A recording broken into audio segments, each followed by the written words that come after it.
This is VOA News. Via remote, I'm Jim Bertel.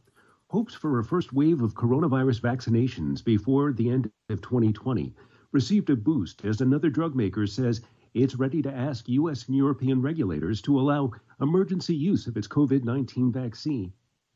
AP's Mike Hempen has more. Moderna is asking regulators to allow emergency use of its vaccine as new study results confirm the tests offer strong protection. Moderna's vaccine has been created with the National Institutes of Health. Results from over the weekend suggest the vaccine is more than 94% effective. Moderna says the shot's effectiveness and a good safety record so far, with only temporary flu-like side effects, mean the vaccine meets the requirements set by the Food and Drug Administration for emergency use before the final stage testing is complete. I'm Mike Hempen. If the U.S. Food and Drug Administration agrees Moderna's product is safe and effective, the first of the drug's 2 doses could be given to millions of people by the middle of December. U.S. President-elect Joe Biden is continuing a push toward diversity as he rolls out administration appointments. AP's Sagar Magani has more. Biden's announcing his senior economic team, highlighted by former Fed Chair Janet Yellen, who would be the nation's first female Treasury Secretary. He's also tapping Neera Tanden to lead the Office of Management and Budget.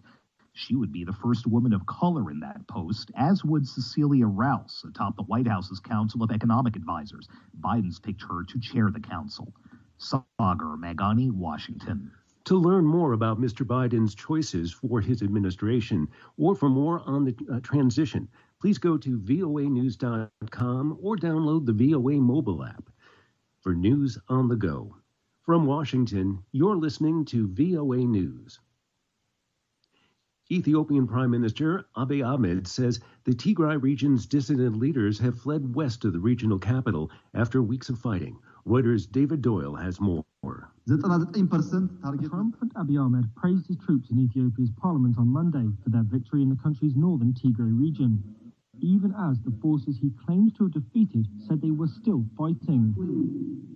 His soldiers captured Tigray's capital Mekelle at the weekend, prompting a declaration that a military operation in the region was completed. Abiy said they'd carried out a special surgery in Mekelle and not destroyed the city, nor killed a single civilian in the region.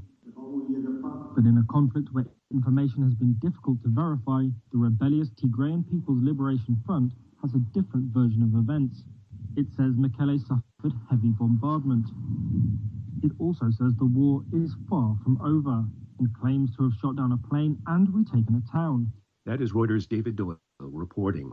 A top Iranian security official says Israel used electronic devices to remotely kill a military nuclear scientist.